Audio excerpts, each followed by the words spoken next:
જય હિન્દ મિત્રો, આજના વિડીયોનો ટોપિક છે મહત્ત્વની ગુફાઓ. તો ગુફાઓ વિશે ગુજરાતનો અથવા ભારતનો સાંસ્કૃતિક વારસો, એમાં ખાસ કરીને ગુફાઓ વિશે ઘણા બધા પ્રશ્નો પૂછાતા હોય છે. તો આજે આપણે ગુફાઓ વિશે જે મહત્ત્વના જે ઇમ્પોર્ટન્ટ ફેક્ટ જે છે એની ચર્ચા આપણે કરશું.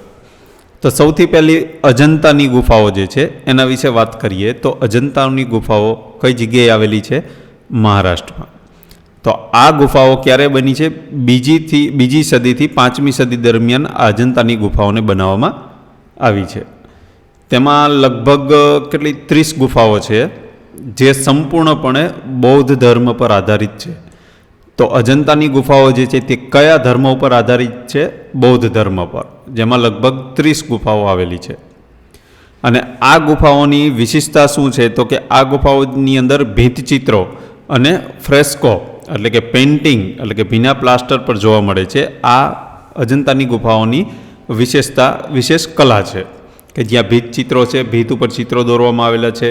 ત્યાર પછી ફ્રેસ્કો એટલે કે પેઇન્ટિંગ જે છે તે ભીના પ્લાસ્ટર પર પેઇન્ટિંગ પણ કરવામાં આવેલું છે. ત્યાર પછી આની મુખ્ય વિશેષતાઓ વિશે વાત કરીએ તો ગુફા નંબર 1 જે છે જેની અંદર પદ્મપાણી એટલે કે કરુણા, વજ્રપાણી એટલે કે શક્તિ અને મંજુશ્રી એટલે કે જ્ઞાનના આ 3 ચિત્રો આવેલા છે ગુફા નંબર 1માં. ત્યાર પછી આ 30માંથી ગુફા નંબર 16માં પ્રસિદ્ધ મરણાસન્ન રાજકુમારી એટલે કે ધ ડાઈંગ પ્રિન્સીસનું ચિત્ર પણ ગુફા નંબર 16માં આવેલું છે. તો આવો પણ પ્રશ્ન પૂછાય, મરણાસન્ન રાજકુમારીનું ચિત્ર કઈ ગુફામાં આવેલું છે? તો અજંતાની ગુફામાં. પણ જો એની અંદર ડિટેલ પ્રશ્ન આપ્યો કે અજંતાની કઈ ગુફામાં આવેલું છે એટલે કે કયા નંબરની ગુફામાં? તો ગુફા નંબર 16માં. ત્યાર પછી ઇતિહાસના પોઈન્ટ ઓફ વ્યૂથી જોઈએ તો કે પ્રથમ તબક્કો સાતવાહન કળામાં અને બીજો તબક્કો વાકાટક રાજા હરિસેનના સમયમાં આ ગુફાઓનો જે બાંધકામ એટલે કે આ ગુફાઓ બનાવવામાં આવી હતી. બીજી ગુફા છે ઇલોરાની ગુફા.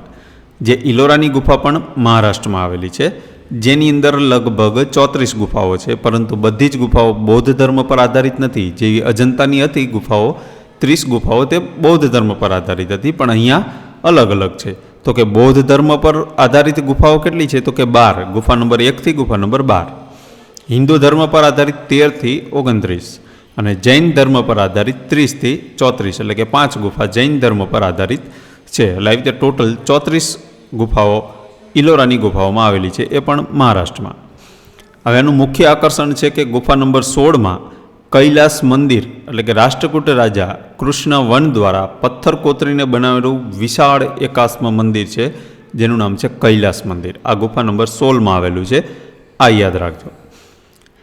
ત્યાર પછી ગુફા નંબર 10 જેમાં વિશ્વકર્મા ગુફા એટલે કે સુથારની ગુફા તરીકે પણ ઓળખાય છે અને જે બૌદ્ધ ચૈત્ય તરીકે પણ જાણીતું છે.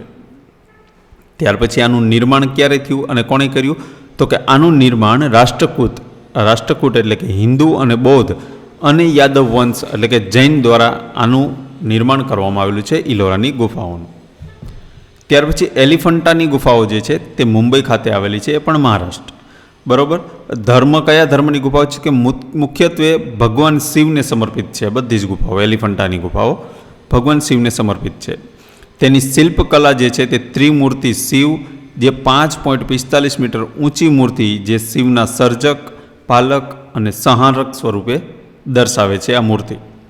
ત્યાર પછી અર્ધનારીશ્વર, ગંગાધર અને નટરાજ એટલે કે કોસ્મિક ડાન્સરના શિલ્પો પણ આવેલા છે. નટરાજ એટલે કે કોસ્મિક ડાન્સર તરીકે ઇંગ્લિશમાં તેને કોસ્મિક ડાન્સર કહેવાય છે, જેને આપણે નટરાજ કહીએ છીએ. આના શિલ્પો પણ આ ગુફાની અંદર આવેલા છે. ત્યાર પછી છે બદામી ગુફાઓ, જે કર્ણાટકમાં આવેલી છે. બરાબર. તો જે ચાલુક્ય વંશ જે છે 6ઠી સદીમાં જે રાજવંશ છે એના દરમિયાન આનું નિર્માણ થયેલું હતું, જેની રચના 4 ગુફાઓ છે, જેમાં 3 હિન્દુ ધર્મની અને 1 જૈન ધર્મની. જૈન ધર્મની 1 જે છે તે 4થા નંબરની ગુફા છે, જે જૈન ધર્મ પર આધારિત છે, અને 1 થી 3 જે ગુફાઓ જે છે તે હિન્દુ ધર્મ પર આધારિત છે.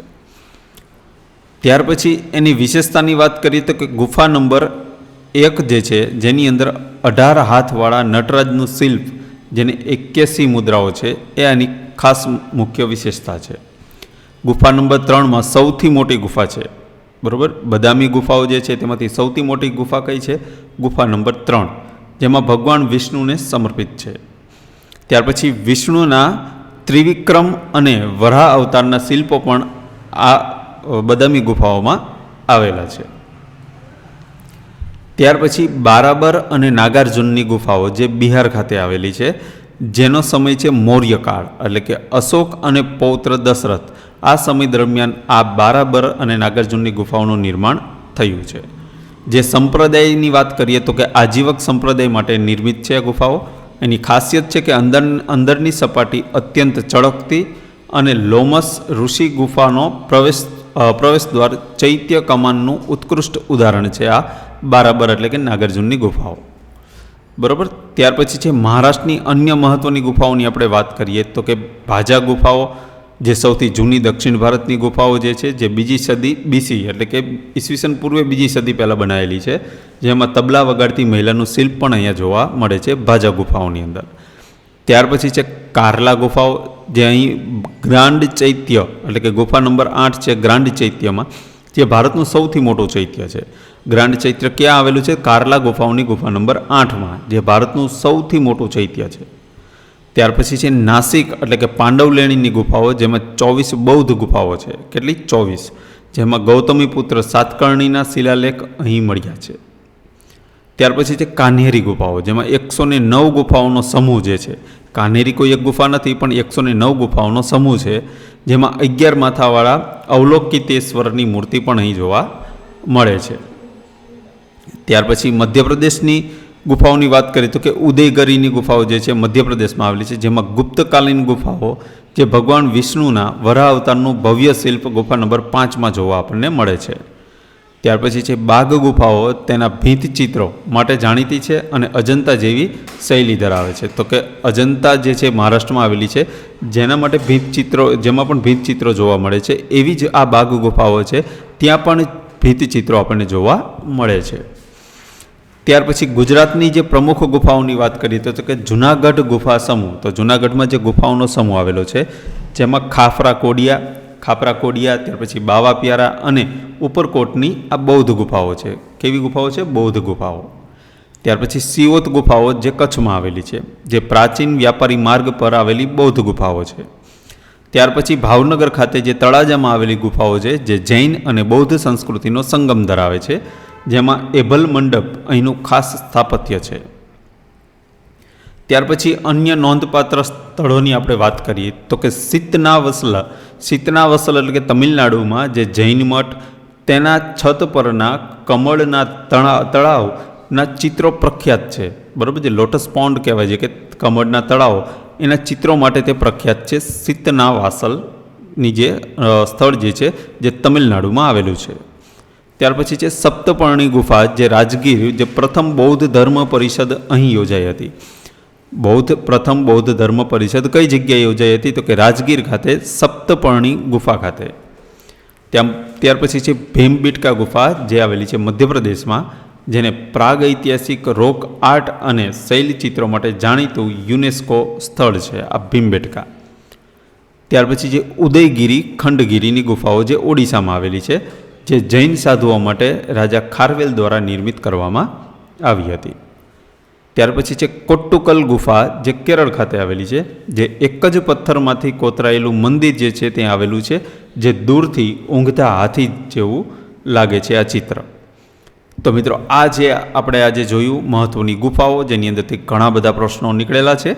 તમે અગાઉના પેપર જો તમે સોલ્વ કર્યા છે તો તેમાંથી ઘણા બધા પ્રશ્નો તમને અહીંથી જોવા મળશે. તો આગળ પણ જો આવા પ્રશ્નો અહીંથી પૂછાય તો આપણે એના માટે મદદરૂપ થાય એ હેતુથી આ વિડીયોને આપણે અહીંયા પૂર્ણ કરીએ છીએ. આ વિડીયોને અંત સુધી જોવા બદલ આપનો ખૂબ ખૂબ ધન્યવાદ. અને જો તમે અહીં સુધી જોયો છે અને જો તમને વિડીયો પસંદ આવ્યો છે તો તમારા ફ્રેન્ડ સર્કલને પણ આ વિડીયો શેર કરી દીજો, જેથી એમને પણ એક માર્ક કન્ફર્મ થઈ જાય જો પૂછાય તો. રેડી? તો ચલીએ મિત્રો, મળીએ આપણે નવા વિડીયોમાં. જય હિન્દ.